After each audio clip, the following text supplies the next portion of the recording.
Indian മഹാസമുദ്രത്തിലെ പവിഴപ്പുറ്റുകളാൽ നിർമ്മിതമായ ദ്വീപസമൂഹം. കടലിന്റെ അഗാധ നീലിമയിൽ ദൈവം കൊരുത്തിട്ട ദ്വീപുകളുടെ മാല പോലെ. മാലദ്വീപ്. കക്ക, മത്സ്യബന്ധനം, തേങ്ങ കയറ്റുമതി എന്നിവയായിരുന്നു മാലദ്വീപിന്റെ പ്രധാന വരുമാന മാർഗങ്ങൾ.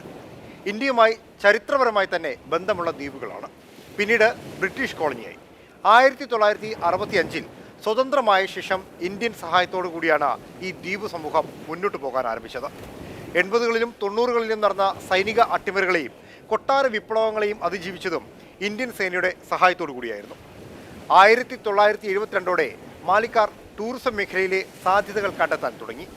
ദ്വീപ് സന്ദർശകർക്കായി ഒരുങ്ങി തുടങ്ങി. 2009 മുതൽ ഗസ്റ്റ് ഹൗസ് സംവിധാനങ്ങളും അണ്ടർ വാട്ടർ റിസോർട്ട് വരെയും തീർത്ത മാലദ്വീപിന്റെ പ്രധാന വരുമാന മാർഗം തന്നെ ടൂറിസമായി.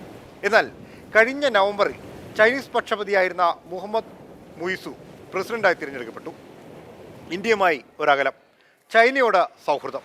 പുതിയ സമീപനവുമായി മുയിസു ചൈനീസ് പ്രസിഡന്റ് ഷി ജിൻപിങ്ങിനെ കാണാൻ ഒരുങ്ങുകയാണ്. ഇന്ത്യൻ പ്രധാനമന്ത്രി നരേന്ദ്രമോദിയുടെ ലക്ഷദ്വീപ് സന്ദർശനവും നവമാധ്യമങ്ങളിൽ മോദി ലക്ഷദ്വീപ് ചിത്രങ്ങൾ പങ്കുവച്ചതും പുതിയ സംഭവവികാസങ്ങൾ കൂടി തുടക്കമായിരിക്കുകയാണ്. ഇതോടെ മാലിദ്വീപിലെ യുവജനകാര്യ ഉപമന്ത്രിമാരായ മറിയം ഷിയുന, മാർഷ ഷെരീഫ്, അബ്ദുള്ള മഹ്സൂം മാജിദ് എന്നിവർ നേരിട്ട് തന്നെ രംഗത്തെത്തി. ഇന്ത്യ മാലിദ്വീപിനെ ലക്ഷ്യമിടുന്നത് വഞ്ചനയാണ് എന്നായിരുന്നു ആദ്യത്തെ വിമർശനം. ലക്ഷദ്വീപിൽ എങ്ങനെ മാലിദ്വീപിലെ സൗകര്യങ്ങൾ നൽകാനാകുമെന്നും നിങ്ങളുടെ മുറികൾക്കുള്ളിലുള്ള നാറ്റം മാറ്റാനാകില്ല എന്നും പരിഹാസം വന്നു. നയതന്ത്ര തലത്തിൽ തന്നെ ഇന്ത്യ പ്രതിഷേധം ആരംഭിച്ചു. ബോളിവുഡ് താരങ്ങളടക്കം പ്രതിഷേധം ഏറ്റെടുത്തുകൊണ്ട് തന്നെ മുന്നോട്ട് പോയി. വൈകാതെ ബിസിനസ് മേഖലയും ഇത് ഏറ്റുപിടിച്ചു. ഈസ് മൈ ട്രിപ്പ് മാലിദ്വീപിലേക്കുള്ള മുഴുവൻ ബുക്കിങ്ങുകളും റദ്ദാക്കി. ഇന്ത്യൻ തീരങ്ങളിലേക്ക് ഉല്ലാസയാത്ര പോകാനുള്ള ബദൽ ഓഫറുകളും വൈകാതെ എത്തി തുടങ്ങി. ഒറ്റ ദിവസം കൊണ്ട് 8000 ഹോട്ടൽ ബുക്കിങ്ങുകളും 2500-ലധികം വിമാന ടിക്കറ്റുകളും റദ്ദായി.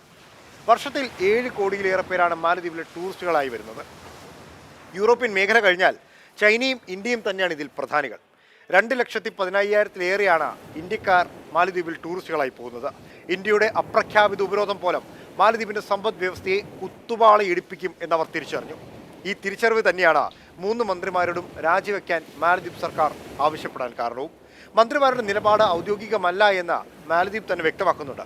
എന്നാൽ ഇന്ത്യൻ പ്രധാനമന്ത്രിയെ വിദൂഷകനെന്നും കളിപ്പാവിയെന്നുമൊക്കെ ആക്ഷേപിച്ച ആ നടപടി ശ്രമിക്കാൻ ഇന്ത്യ തയ്യാറായിട്ടില്ല.